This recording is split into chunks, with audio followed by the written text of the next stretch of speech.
Star Scrappers Cave In. This is a competitive game in which you will be mining in a pretty grim, dark, violent, sci-fi story world.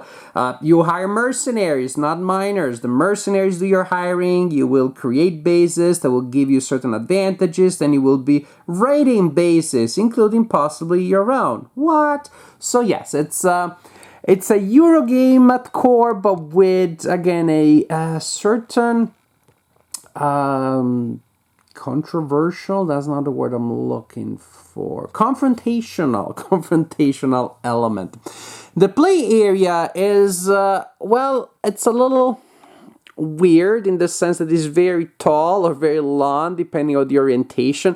You have a centerpiece that has a turn track, or I should say a timer, because the way that token advances is not consistent. Certain events will trigger and cause that token to move, and when it reaches the end of the track is indicated by number of players. That triggers the end of the game. Also in that centerpiece you have a stack of face-up cards representing artifacts that the players can acquire. On one side of that, you're going to place tokens representing sections of the mine that we're drilling, and they have different colors indicating the resources you need to have in order to be able to mine that token, and mining means you take it in your scoring area. And also they have different values there, value 1, 3, 6, and 10, and that is, by value that I mean what you need to be able to produce in order to mine them. So for example, to collect this token here, I need 3 yellow miners, or a value of 3 in yellow currency. And then there's a value there which is victory points, and also some of these tokens have symbols that are used at the end to score extra points. And here I need 10 of red to mine. Again, collect that token, and that will give me 6 victory points and those 2 symbols for scoring. On the other side, we have a market of cards.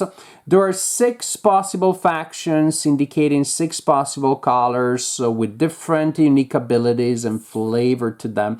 But each game you will only use 4 of those 6, so you're going to have replay value there. So 2 of the factions are out of the game, and I set up the game here, and this setup here, purple and brown, are out of the game, so we're only using blue, red, green, and yellow. Each faction has cards from value 1 to 4. So during setup, you take the 4 factions that you're going to use, and you separate each card by number, and you shuffle them together. So we're going to have a deck of level 1, level 2, level 3, and level 4. Again, as indicated by the number that you see in the top left corner. Each card also has unique abilities, and I'm gonna zoom in so you get a sense of what some of those abilities may be. But again, as you can see, no matter the direction you set it up, and no matter the orientation, some players will need to crane their neck a little bit, because if you're sitting where I'm sitting right now, well, it's going to be hard for you to see the text on that card.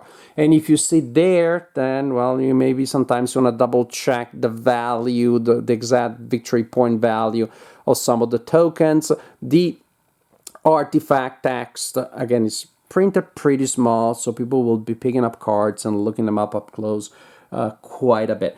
Just the general setup, the way the components are placed, it's a little bit awkward, I guess. I guess you could do it, you just place the mine next to the pyramid, and then maybe if you play with 2 players, they could be sitting next to each other. But I'm showing you the setup as it is meant.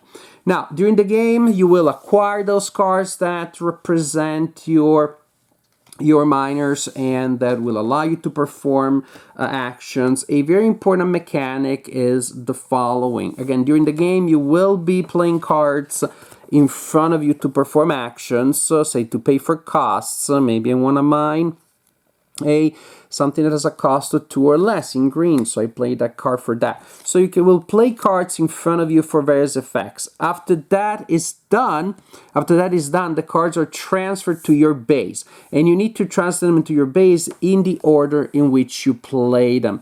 Suppose the next turn I'm playing this card followed by this card, followed by this card. And then when I'm done playing, these cards are then transferred again to my base. The base will show the cards that you played in an offset manner so that every player, including you, can see the colors and numbers available. And also the card that is on top, the only one whose text is visible, is your leader. And so you can use that ability. So it's pretty interesting, as in one turn, you're also you're taking actions because you want to get those effects, but also trying to plan to leave specific cards on top, a specific card on top, so you can benefit from that ability.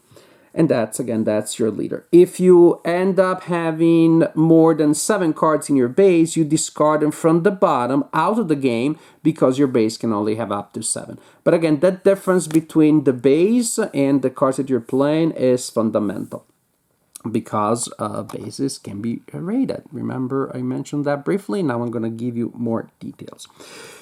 You're going to have these very nice faction cards that are used to determine which factions are in play during setup, and they also are very effective player rates. Also, each player will have a totem indicating their alliance to a certain faction, and these totems can change hands during the game, and they will give you discounts when you are performing actions. Now, during your turn, you can, at the beginning, during the starting phase of your turn, you can activate your artifacts. If you have artifacts that, if you have them at all, and they apply at that point, you can activate your leader if your leader gives you certain advantages that apply then. But then the main phase of your turn, you will either take 2 actions or raid a base. The actions that are available are these actions here, and they must be different unless there is a game effect that lets you break that. And again, there are a lot of unique game effects that break the general rules. Recruit a mercenary, meaning you get a new card from that pyramid of hiring opportunities there. You can take a level 1 card for free and add it to your hand, and that's it. Or you can play a card of a level, and then with that action acquire a mercenary which is of the next level. So I can play, again in my personal area, a level 1 card, for example, and then I can acquire a level 2 card, and that I could play a level 2 and then acquire a level 3, and that's how you acquire mercenaries. A level 1 for free, a higher than that by playing a card which is of the low level just below it. You can mine crystals. In order to mine crystals, again, you need to pay for that cost. This will be level 1, 3, and so on and so forth. And for that, you need to play cards of that color. So for adding up to the value that you need. If I was trying to mine a level 3 blue, these would do the job. Also, if you have the corresponding totem, you get a discount of 1 when mining.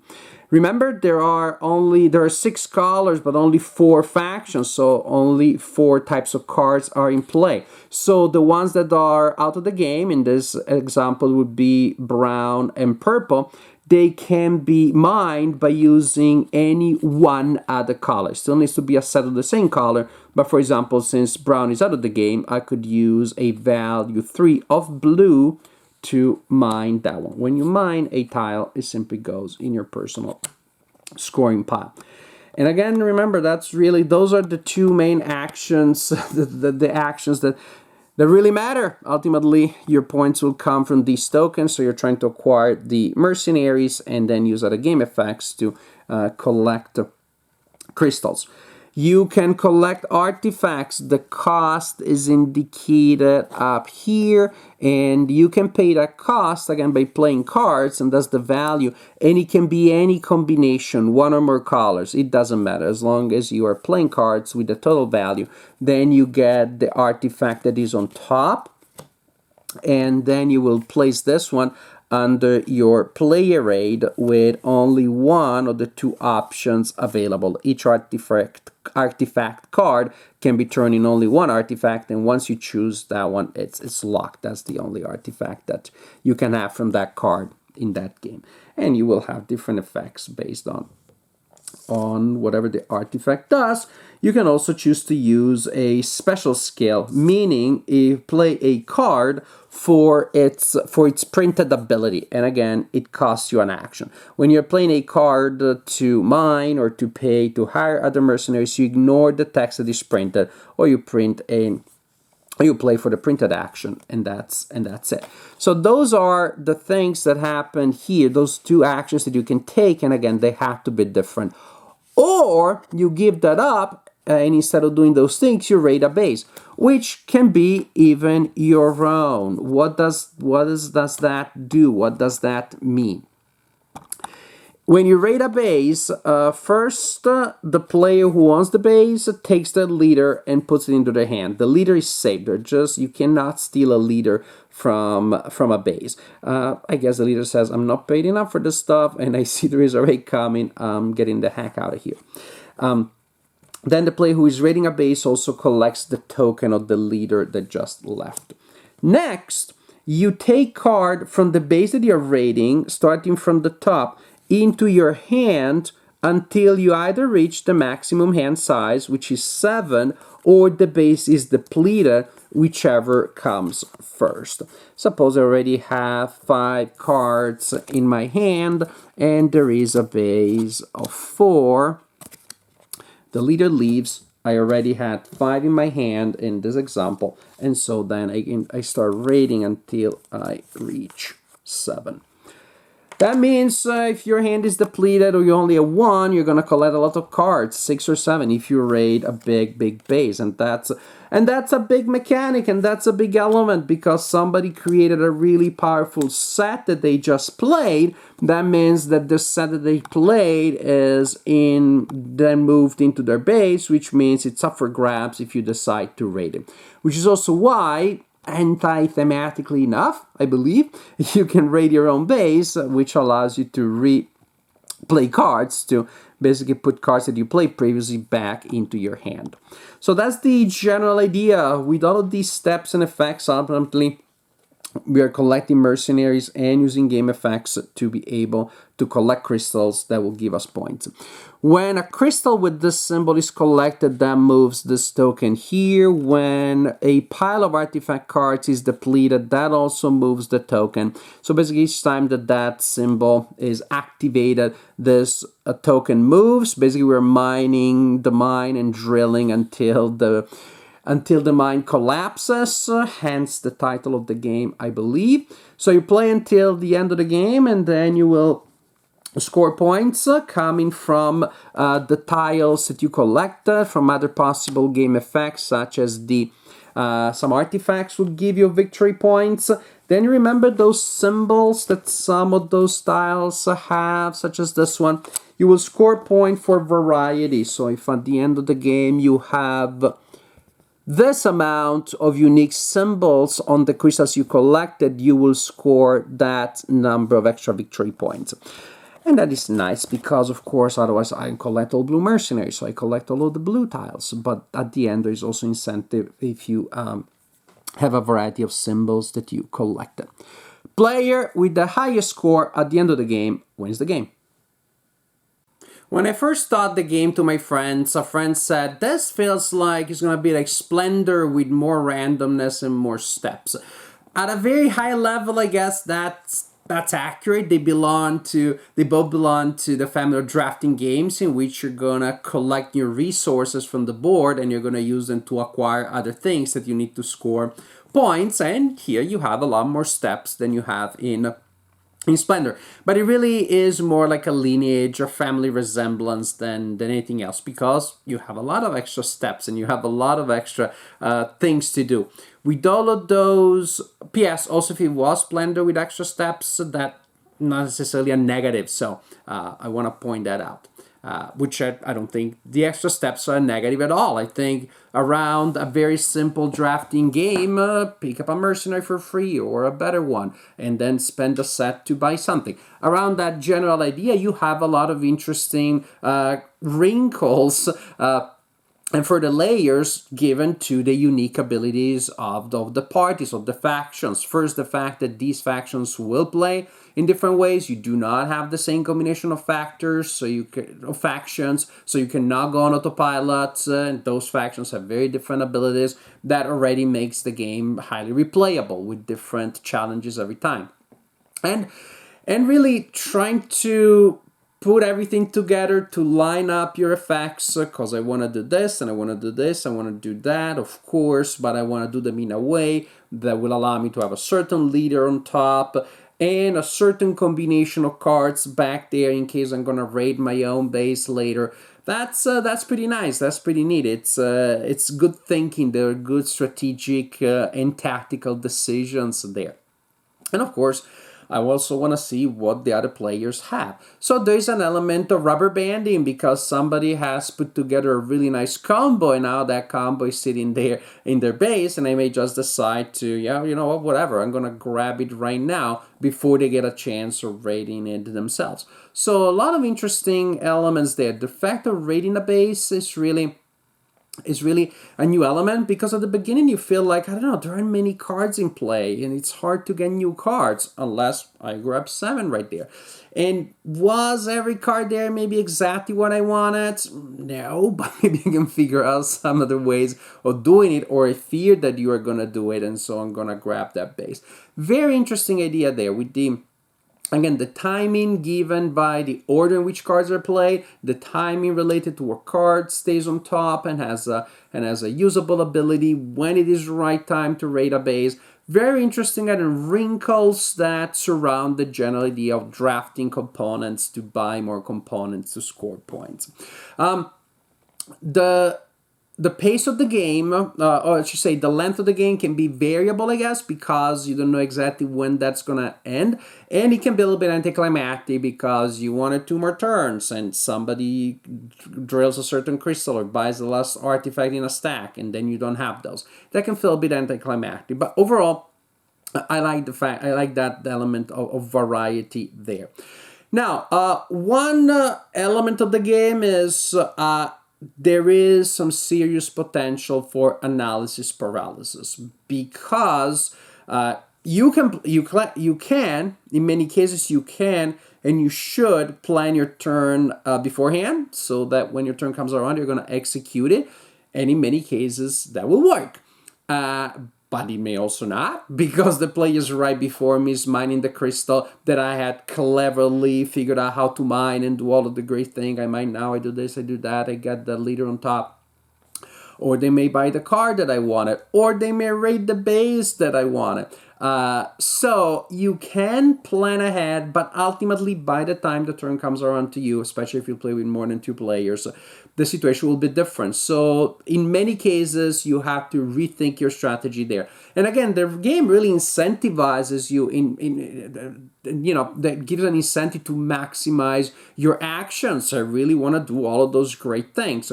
And so since there's new information that emerged right before my turn I feel like I want to take my time to do that. And so the game can be pretty slow. All the information is available out there. And again, you have an incentive to really keep an eye on every base, to really try to figure out how to maximize things.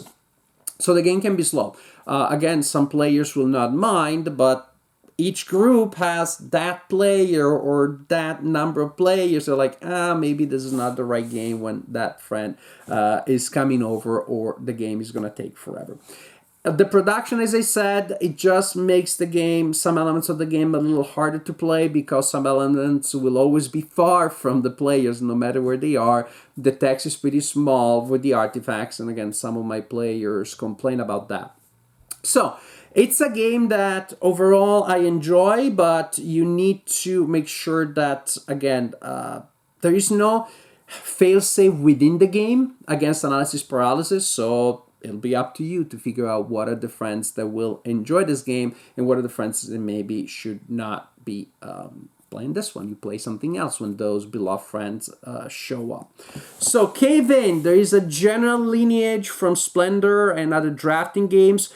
Yes, you have more randomness. Yes, you have more stats, but I think they're worth it because they do give you incentive to create some really nice combos and synergies. The downside, of course, is potential for downtime and potential for analysis paralysis. And this is my assessment of Cave In.